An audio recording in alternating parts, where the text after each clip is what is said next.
Hey guys, welcome back to my channel and this is Urvashi. And आज मैं इस video में आपको बताऊंगी कि यूएक्स असाइनमेंट राउंड आप कैसे क्लियर कर सकते हैं। तो उसके लिए मैं आपको एक एग्जांपल दूंगी जो कि मैंने खुद क्रिएट किया है। तो उसको यूज़ करके मैं आपको समझाऊंगी कि कैसे स्टेप बाय स्टेप करके आप किसी भी असाइनमेंट को सॉल्व कर सकते हो। बिना किसी देरी के इस वीडियो को शुरू करते हैं।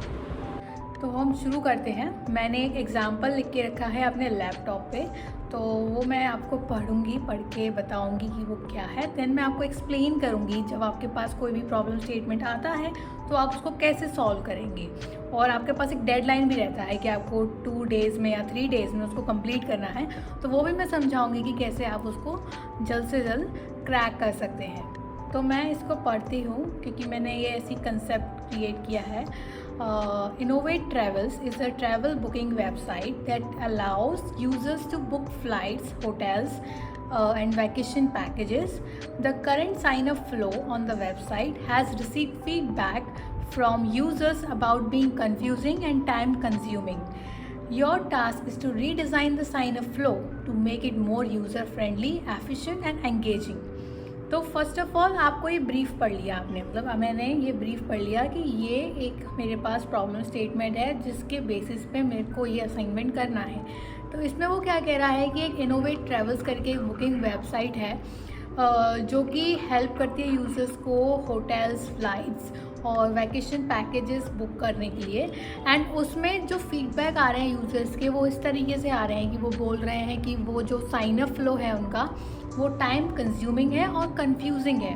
हो सकता है उसमें ज़्यादा इन्फॉर्मेशन मांग रहे हो, इस वजह से टाइम कंज्यूमिंग हो, और या फिर कंफ्यूजिंग इसलिए हो सकता है कि समझ ना आ रहा हो कि क्या फिल करना है क्या फिल नहीं करना है। तो वो सारी चीज़ें हमें कंसीडर करनी है। हम इनोवेट ट्रेवल्स की जगह, ये तो एक कंसेप्ट नेम है, हम booking.com ले लेते हैं ऐसे ही समझने के लिए।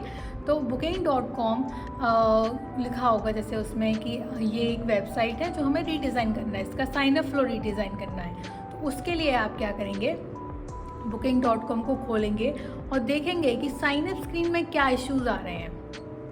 इश्यूज़ जो भी आ रहे हैं उसको आप राइट डाउन करेंगे, किसी पे भी कॉपी पर कर लीजिए या फिर अपने नोट पैड पर कर लीजिए, कहीं भी कर लीजिए। जो भी इनकन्सिस्टेंसी आपको दिखाई दे रही है उसके साइन अप फ्लो में, जो भी प्रॉब्लम्स आप देख पा रहे हो उसको यूज़ करते टाइम उसको सारा राइट डाउन कर लीजिए, ठीक है। जैसे कि इसमें लिखा हुआ है टाइम कंज्यूमिंग है और कंफ्यूजिंग है। तो उसके बाद आपको क्या करना है कि आपको ब्रेनस्टॉर्म करना है। ये बात का स्टेप होगा कि हम ब्रेनस्टॉर्म करेंगे कि उस प्रॉब्लम को हम किस तरीके से सॉल्व कर सकते हैं। अब हमने इसका ब्रीफ पढ़ लिया, अब इसके साथ कुछ ऑब्जेक्टिव्स भी आते हैं, वो भी मैंने लिखे हैं। पहला है यूज़र रिसर्च। हमें क्या करना है, यूज़र रिसर्च से स्टार्ट करना है जिसमें हम पेन पॉइंट्स गैदर करेंगे कि साइन अप में क्या प्रॉब्लम आ रही है।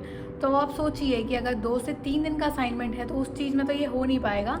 तो हम उस केस में ब्रेनस्टॉर्म करेंगे कि कैसे हम उसको सॉल्व कर सकते हैं, या फिर हम अपने घर पे ही लोगों से, अपने घर के मेंबर्स से वो जो साइन अप फ्लो है उसको यूज़ करवा के देख सकते हैं कि उनको क्या प्रॉब्लम्स आ रही हैं। क्योंकि हमारे पास टाइम कम होगा तो हमें ऐसे सॉल्यूशंस निकालने पड़ेंगे। देन रीडिज़ाइन, हमें वायर फ्रेम्स क्रिएट करने हैं, प्रोटोटाइप्स क्रिएट करने हैं जो कि हमारे रीडिज़ाइन साइन अप फ्लो को एड्रेस मतलब शो कर सके और पेन पॉइंट्स जो भी उसमें आ रहे हैं उसको एड्रेस कर सके। देन यूजेबिलिटी, इसमें न्यू साइन अप फ्लो जो होना चाहिए वो इंट्यूटिव होना चाहिए, इजी टू नेविगेट होना चाहिए और जिसमें एफर्ट कम लगे उसको यूज़ करने में, ऐसा होना चाहिए। तो हमें ये भी एक ध्यान रखना है, ये ऑब्जेक्टिव्स में लिखा है। देन विजुअल डिज़ाइन, हमें एप्रोप्रिएट विजुअल एलिमेंट्स अप्लाई करने हैं जिससे कि उसका एस्थेटिक अपील हम इंश्योर कर सकें और उसका user experience. Then responsive design बनाना है। ये सारी चीज़ें इसमें आ गई हैं मतलब ऑब्जेक्टिव्स में। देन आता है रिक्वायरमेंट्स, मतलब उनको क्या क्या चाहिए, ठीक है। तो यूज़र रिसर्च कंडक्ट करना है, सर्वेज, इंटरव्यूज़ और यूजेबिलिटी टेस्टिंग से टू गैदर इनसाइट्स। ये हो नहीं सकता 2 से 3 दिन में, तो हम अपने घर के मेंबर से हम ये करवा सकते हैं, मतलब उस फ्लो को यूज़ करवा के कि उनको क्या प्रॉब्लम आ रही है।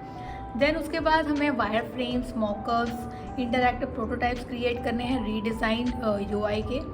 देन हमें इधर यूज़र सेंटर्ड अप्रोच को प्रायोरिटाइज करना है, क्योंकि सबसे इम्पॉर्टेंट है। यूज़र के लिए बना रहे हैं तो हमें यूज़र सेंटर्ड रखना होगा।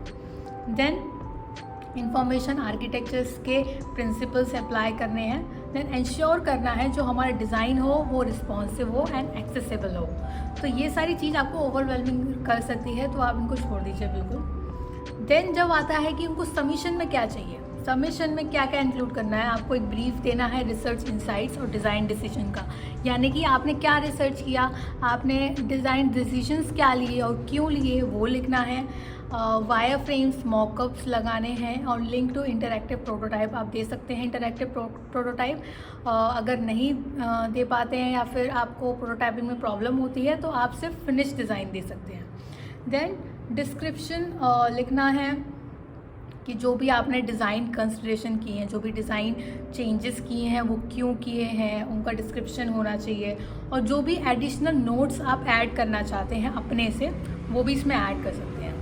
तो ये हो गया हमारा प्रॉब्लम स्टेटमेंट जो कि हमें सॉल्व करना है। अब हम क्या करेंगे, हमने ब्रीफ पढ़ लिया, ठीक है। अब हम उठाएंगे booking.com की ऐप या वेबसाइट। देन उसको साइन अप जब करते हुए हैं तो वो वाला फ्लो खोलेंगे एंड देखेंगे कि उसमें क्या प्रॉब्लम्स आ रही हैं। जो भी प्रॉब्लम्स आएंगी आप उनको एक तरफ राइट डाउन करेंगे, जो भी आपको लग रहा है कि ये इसमें प्रॉब्लम है जिस वजह से ये टाइम कंज्यूमिंग हो रहा है और कंफ्यूजिंग हो रहा है। देन उसके बाद ब्रेनस्टॉर्म करेंगे आइडियाज़ कि कैसे आप उसको सॉल्व कर सकते हो।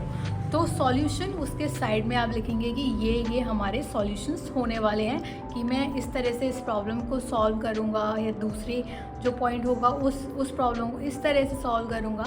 इस तरीके से आप उनको राइट डाउन कर लीजिए। इसके बाद आपको क्या करना है, आप अगर एडिशनल डेटा चाहिए तो आप अपने फैमिली मेम्बर्स से वो उस ऐप को यूज़ करवा सकते हैं और उनसे इंसाइट्स ले सकते हैं और उनको राइट डाउन कर सकते हैं, जिससे कि आप उनको रिसर्च इंसाइट्स में लिख सकें। और साथ ही साथ अगर आपको वैल्यू ऐड करना है, आपको उसमें क्या ऐड करना चाहिए, यूज़र पर्सोना आप किसी का भी ऐड कर सकते हैं, खुद का ऐड कर सकते हैं। जैसे आपने यूज़ किया booking.com, आपको जो भी पेन पॉइंट लगे आप उसमें वो राइट डाउन कर देंगे, या फिर अपने फैमिली मेम्बर का यूज़र पर्सोना क्रिएट कर दीजिए। तो जब आप ये क्रिएट करते हैं तो आपको भी इंसाइट्स गेन होते हैं और उसकी वैल्यू भी बढ़ती है जो आप प्रेजेंटेशन बनाएंगे। देन जब आपने ये सारा रिसर्च कर लिया, आपको पता चल गया कि ये प्रॉब्लम है और मैं इस तरीके से इसको सॉल्व करूँगा, उसके बाद आप स्केचिंग करेंगे या वायर फ्रेमिंग करेंगे। वायर फ्रेमिंग में आप देखेंगे कि कैसे आप उस प्रॉब्लम को सॉल्व करेंगे और कैसे आप यूज़र एक्सपीरियंस को एनहांस करेंगे, क्योंकि कभी कभी हमें देखना पड़ता है विजुअल अपीलिंग से ज़्यादा हमें देखना पड़ता है कि उसका यूज़र एक्सपीरियंस कैसा है, यूज़र्स उसको समझ पा रहे हैं कि नहीं। तो उसके लिए आप दूसरे ऐप से इंस्पिरेशन ले सकते हैं कि कैसे वो उस चीज़ को, उस पर्टिकुलर फ्लो को कैसे वो कर रहे हैं, उस चीज़ को देख सकते हैं, उनका लेआउट देख सकते हैं, उनका प्रोसेस देख सकते हैं, जिससे कि आपको एक आइडिया हो जाए। देन आप वायर फ्रेम्स क्रिएट कीजिए अच्छे से, ठीक है। और आपके दिमाग में एक रीजनिंग होनी चाहिए कि मैंने ये फीचर क्यों इंट्रोड्यूस किया। अगर आप कोई फीचर इंट्रोड्यूस कर रहे हैं नया, उसका एक रीज़न आपके दिमाग में होना चाहिए कि मैंने ये इंट्रोड्यूस क्यों किया, क्योंकि वो इंटरव्यू में पूछते हैं, ठीक है। जैसे कि मैंने कोई फीचर इंट्रोड्यूस किया, वो इसलिए किया क्योंकि ये प्रॉब्लम थी, उससे उस फीचर से ये प्रॉब्लम सॉल्व होती है, आसानी से होती है, यूज़र आराम से नेविगेट कर पाता है। तो वो चीज़ आपको ऑलरेडी मेंटली तैयार रखनी है, या फिर आप लिख सकते हैं कि मैंने ये फीचर इसलिए इंट्रोड्यूस किया है, ठीक है। आपने वायर फ्रेम्स रेडी कर लिया। अब आपको क्या करना है, डिज़ाइंस रेडी करने हैं। आप ये ध्यान रखिए, अगर ये रियल वर्ल्ड ऐप है तो उसी के कलर्स यूज़ करने हैं, उसी की स्टाइलिंग यूज़ करनी है। उसके लिए आप गूगल पे जाके सर्च कर सकते हैं कि booking.com क्या स्टाइलिंग यूज़ करता है, क्या कलर्स हैं, क्या फॉन्ट्स हैं, क्योंकि आपको सेम रखना है। आप रीडिज़ाइन कर रहे हो बट कलर्स चेंज नहीं कर रहे हो, ओनली उसका लेआउट चेंज कर रहे हो या उसका फ्लो चेंज कर रहे हो, ठीक है, ओनली साइन अप फ्लो का, ठीक है। उसके बाद जो हमने कर लिया, अब आती है डॉक्यूमेंटेशन की बात। तो डॉक्यूमेंटेशन में आप क्या करेंगे, आप कोई भी पीपीटी बनाने वाला सॉफ्टवेयर यूज़ कर सकते हैं, गूगल स्लाइड्स यूज़ कर सकते हैं या फिर पावर पॉइंट यूज़ कर सकते हैं एक प्रेजेंटेशन बनाने के लिए, और फिग्मा भी यूज़ कर सकते हैं जिसमें आप अपना पूरा डॉक्यूमेंटेशन करेंगे। तो फर्स्ट ऑफ ऑल जब आप शुरू कर रहे हो पीपीटी बनाना, सबसे पहले आपको लिखना है ब्रीफ क्या है, ब्रीफ क्या है आपके प्रोजेक्ट का। देन उसके बाद आप लिखेंगे प्रॉब्लम स्टेटमेंट, आपने क्या एड्रेस किया। देन उसके बाद लिखेंगे प्रॉब्लम्स, लिखेंगे जो आपने देखी उस साइन अप फ्लो में। उसके बाद आप डालेंगे यूज़र पर्सोनास, अच्छे से डॉक्यूमेंट करेंगे, अच्छे से डिस्क्राइब करेंगे कि हमने इनसे बात करी, उनको ये प्रॉब्लम लगी फ्लो में, तो आप उस चीज़ को रिप्रेजेंट करेंगे।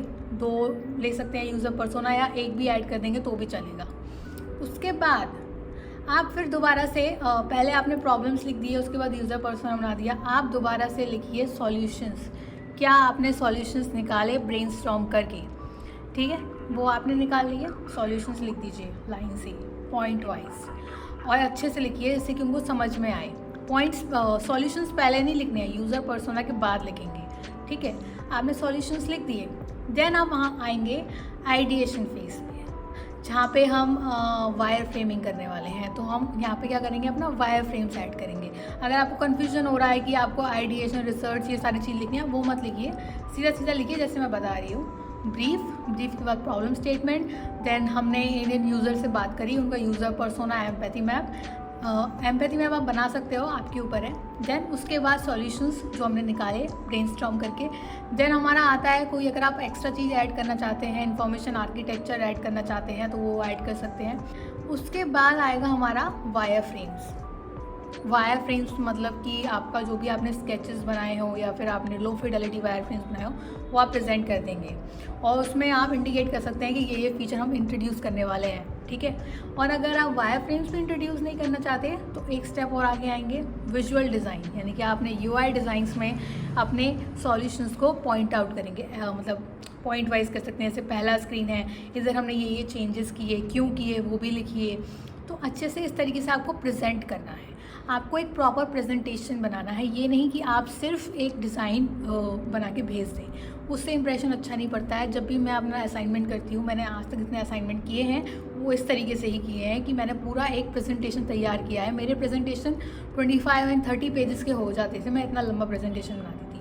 तो आप भी वही कीजिए, ज़्यादा लंबा नहीं बनाना है, मत बनाइए, बट उसको थोड़ा थॉरो रखिए जिससे कि रिक्रूटर जो है इम्प्रेस हो जाए थोड़ा, ठीक है, और उसको पता चले कि आप काफ़ी डिटेलिंग पे ध्यान देते हो और आप काफ़ी सीरियसली लेते हो अपने असाइनमेंट्स को और अच्छे से करते हो।